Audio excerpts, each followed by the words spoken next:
សួស្តីឥឡូវនេះខ្ញុំនឹងបង្ហាញអំពីការប្រើប្រាស់កម្មវិធី RCM ASI Builder សម្រាប់ design នៃធ្នឹមរាងចតុកោណដំបូងយើងត្រូវមកស្ដាំលើកម្មវិធី RCM ASI Builder រួចយកពាក្យថា open ឬក៏យើងអាច double click លើកម្មវិធីនេះបានដូចនេះហើយកម្មវិធីនេះបានលេចឡើងលើ screen របស់យើងរួចយើងជ្រើសរើសទៅលើពាក្យថា Feature Rectangular Section មានន័យថាយើងកណនាឬក៏ design ទៅលើមុខកាត់រាងចតុកោណយើង double click មកជាដំបូងទិន្នន័យដែលយើងត្រូវបញ្ចូលទី1យើងត្រូវបញ្ចូលទៅលើកម្លាំងសង្កត់របស់បេតុងទី2យើងបញ្ចូលទៅលើកងត្រាំងរបស់ដែកទី3 model elastic របស់ដែកទំហំមុខកាត់របស់ធ្នឹមមានដូចជាទទឹងនិងកម្ពស់ហើយចម្ងាយ DC គឺជាចម្ងាយពីទីប្រជុំទម្ងន់របស់ដែកផ្នែកខាងលើទៅដល់ top ឬទៅដល់គែមរបស់ធ្នឹមនៅផ្នែកខាងលើចំណែកចម្ងាយ A គឺជាចម្ងាយដែលកិនពីទីប្រជុំទម្ងន់របស់ដែកមកដល់គែមរបស់ធ្នឹមអញ្ចឹងឥឡូវនេះខ្ញុំនឹង design មុខកាត់ធ្នឹមមួយដែលប្រើប្រាស់កម្លាំងបេតុងដែលមាន25 MPa 25 MPa ហើយនឹងកងត្រាំងរបស់ដែក Tensile Yield Strength របស់ដែកគឺ390មានកម្លាំងរបស់ដែកយើង390ហើយទទឹងរបស់ធ្នឹមមានទំហំ300គុណនឹង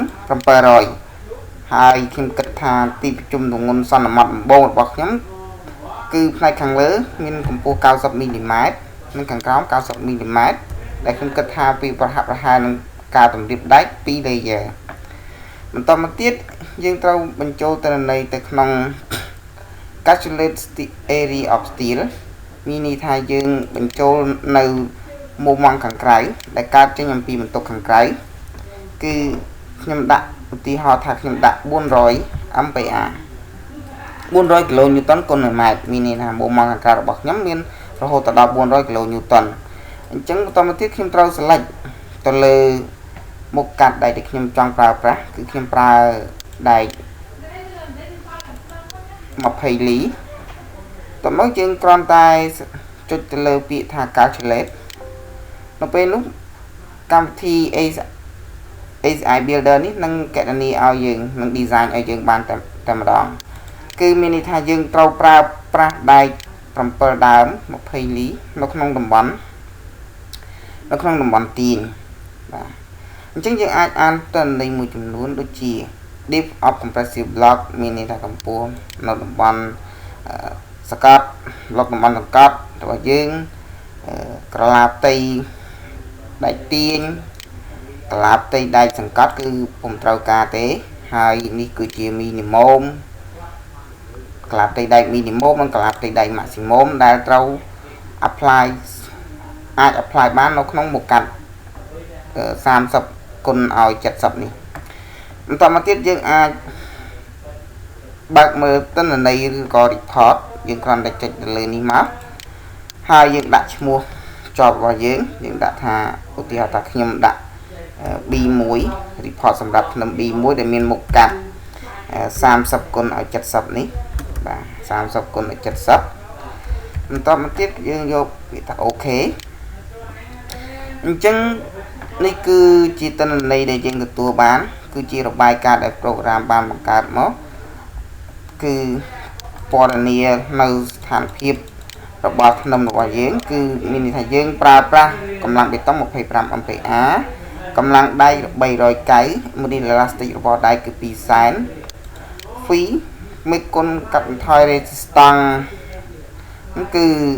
0.9 លក្ខណៈ flexure សម្រាប់ flexure បាទទទឹងរបស់ធ្នឹមគឺ30កម្ពស់70ហើយពីទីប្រជុំទម្ងន់របស់ដែកទៅដល់ face របស់ធ្នឹម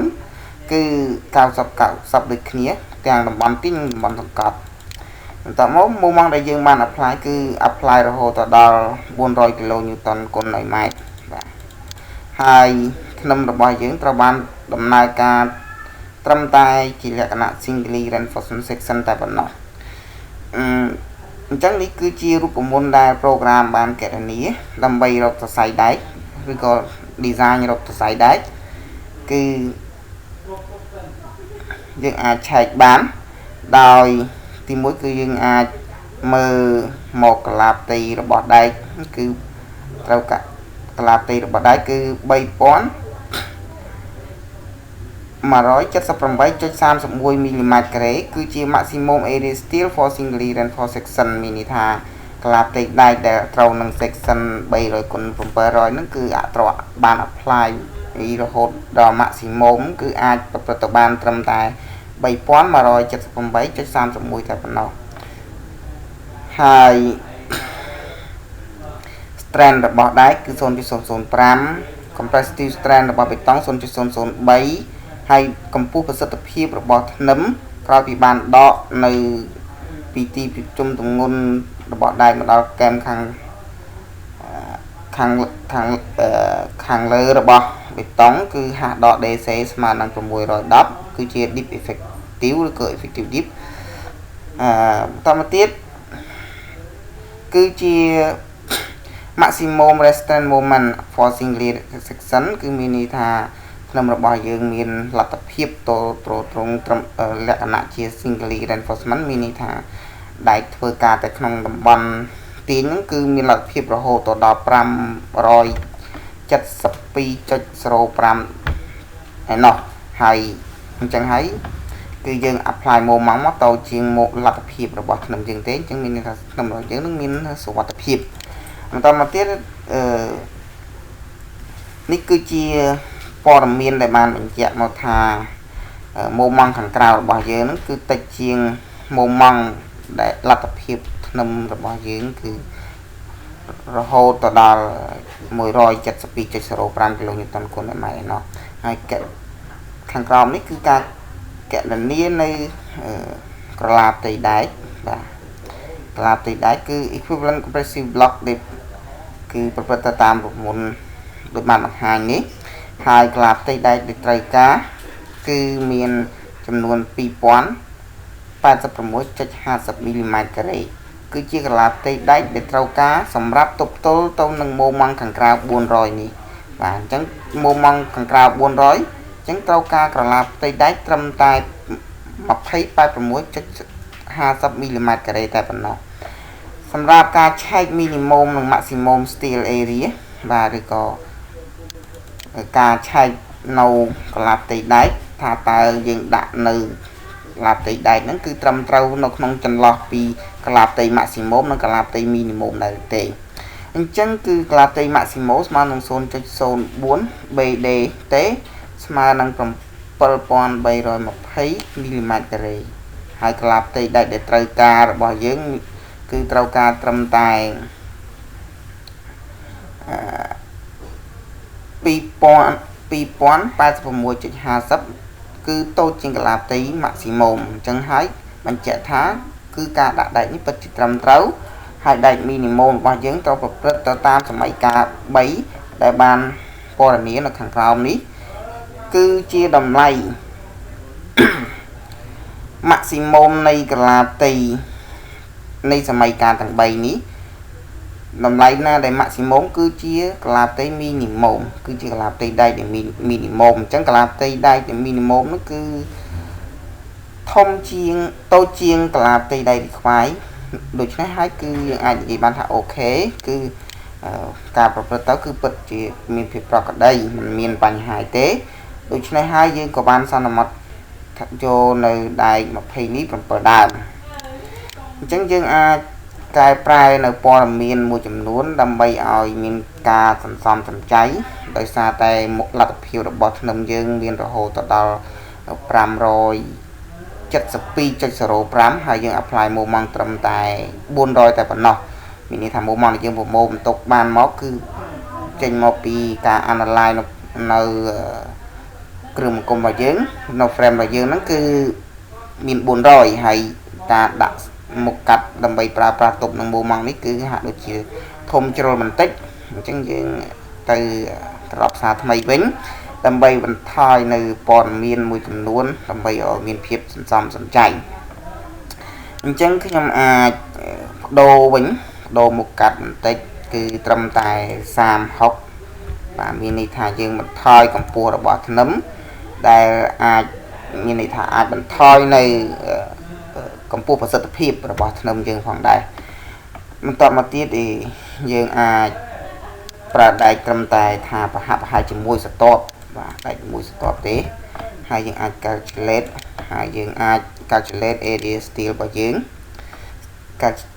calculate area of steel អញ្ចឹងខ្ញុំឆែកមើលខ្ញុំជ្រើសរើសដែកត្រឹមតែ18លី calculate មកអញ្ចឹង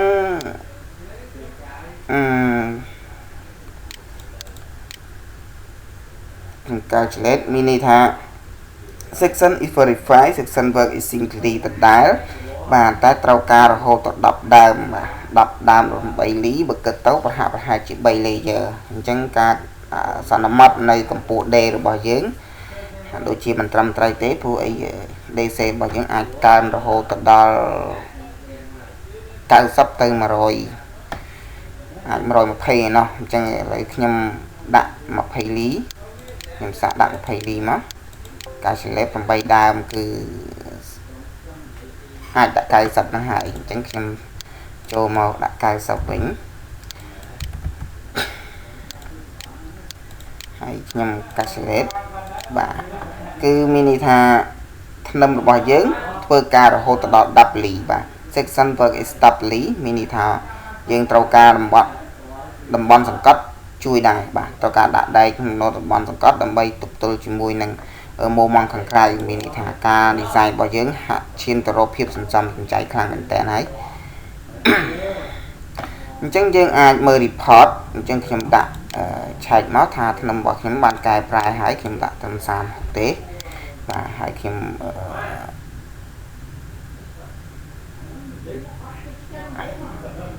អាចបដូរ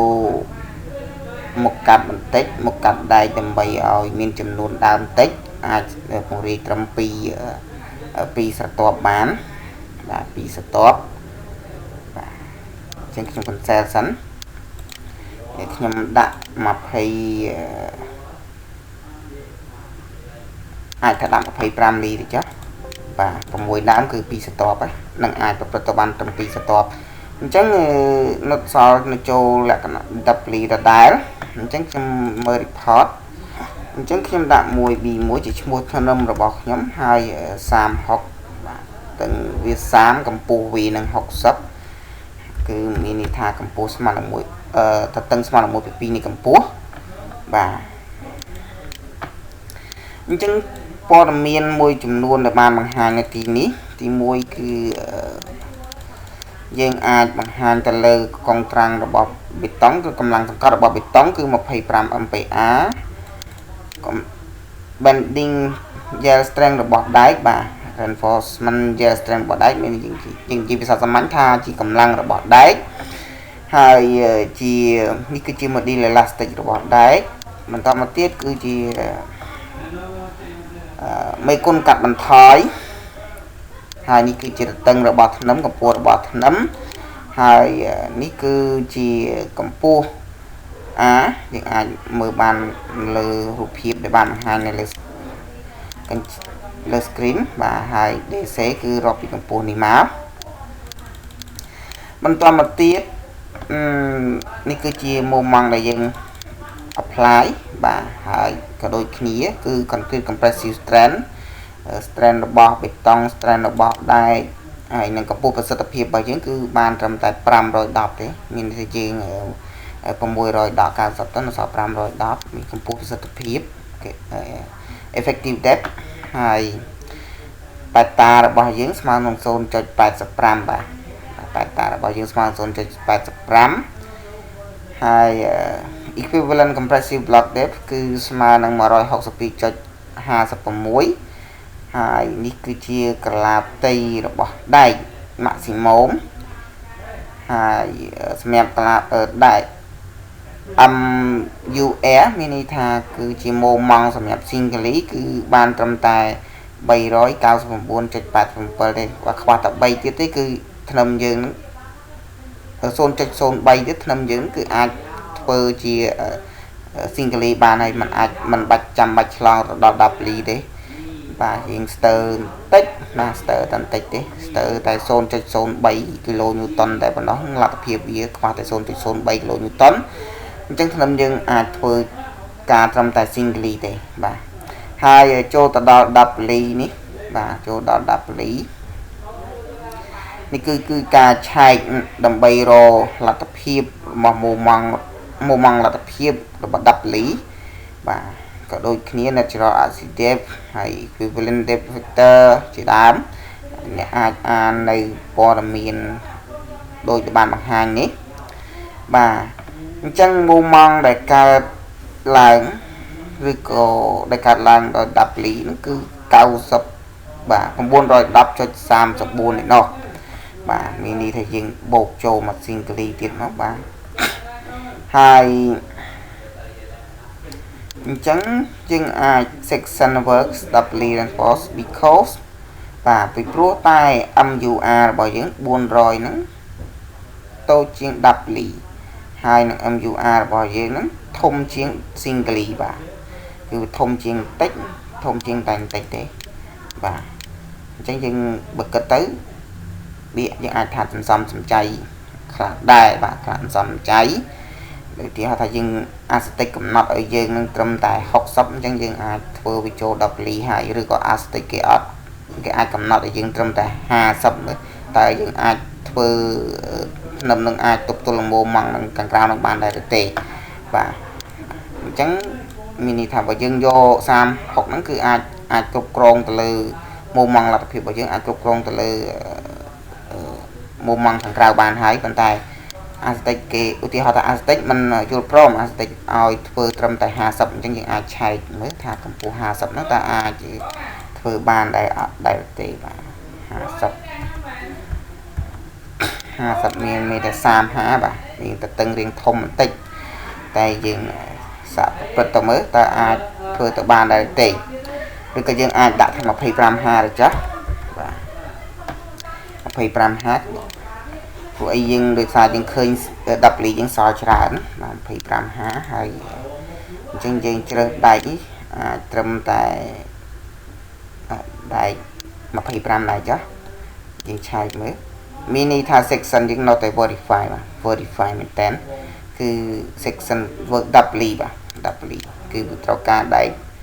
នៅតំបន់ទាញ7ដើម25លីហើយតំបន់សង្កត់គឺ6ដើម25លីមានន័យថាយើងអាចមើលនៅខ្ញុំនៅបង្ហាញនៅរូបភាពអញ្ចឹងយើងអាចបន្ថយបានបាទមុំម៉ង900នេះយើងអាចធ្វើត្រឹមតែ25ហាមកកាត់យើង25ហាគឺជាប់ហើយបាទ25ហាគឺជាប់យើងពុំចាំបាច់ដល់36ឬក៏37ទេអញ្ចឹងយើងអាចអូខេមកអញ្ចឹងមានន័យថាដូចម្ដេចត្រង់ដាច់ថា7ដើម25លីនិង6ដើម25លីមានន័យទៅទីហោថាមកកាត់ធ្នឹមនេះនៅក្បែរ support បាទនៅក្បែរ support អញ្ចឹងមានន័យថាយើងពង្រាយដែកចំនួន7ដើមនៅផ្នែកខាងលើមានន័យថាដោយសារតែមុំម៉ងយើងនៅផ្នែកខាងលើអញ្ចឹងយើងពង្រាយដែក7ដើមផ្នែកខាងលើនិងតំបន់សង្កត់គឺនៅ support គឺដែកនៅខាងក្រោមអញ្ចឹង6ដើម25លីបាទគឺយើងពង្រាយនៅ6ដើមនៅខាងនេះមានន័យថានេះគឺជាមុខកាត់នៅក្បែរទៀតក្បែរសសរចុះយើងនិយាយថាមិនថាសសរអញ្ចឹងគឺ7ដើមនៅផ្នែកខាងលើយើងរត់6ដើមនៅផ្នែកខាងក្រោមបាទបន្តមកទៀតយើងចូលទៅមើលតើមុំម៉ង single យើងបានប៉ុណ្ណាដែរធៀបនឹងមុំម៉ងផ្នែកខាងក្រៅមុំម៉ង single យើងអាចបានsingle យើងអាចបានត្រឹមតែ